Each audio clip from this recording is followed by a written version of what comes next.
આમોદ કોલવણા ગામે કેનાલના અલ્પ પાણીમાં ડૂબી જવાથી યુવકનું કરુણ મોત નીપજ્યું. પરિવારમાં શોકનો માહોલ.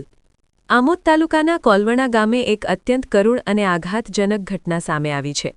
ગામની કેનાલમાં માત્ર ઘૂંટણસમા પાણીમાં ડૂબી જવાથી 39 વર્ષીય સુરેશભાઈ રામુભાઈ રાઠોડ નામના યુવકનું મોત નીપજ્યું હતું.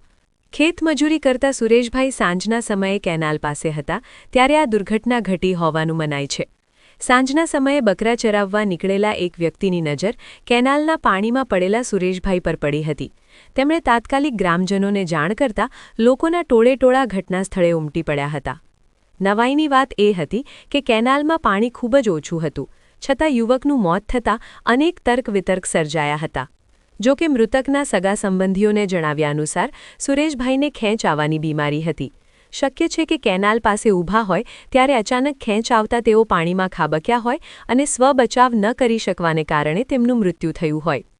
ઘટના અંગે આમોદ પોલીસને જાણ કરવામાં આવતા પોલીસ કાફલો તાત્કાલિક સ્થળ પર પહોંચ્યો હતો.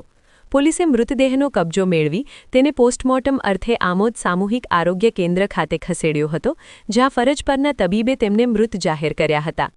હોસ્પિટલ ખાતે પોસ્ટમોર્ટમની વિધિ પૂર્ણ કરી મૃતદેહ પરિવારજનોને સોંપવાની તજવીજ હાથ ધરવામાં આવી હતી. યુવકના અકાળે અવસાનથી પરિવાર સહિત સમગ્ર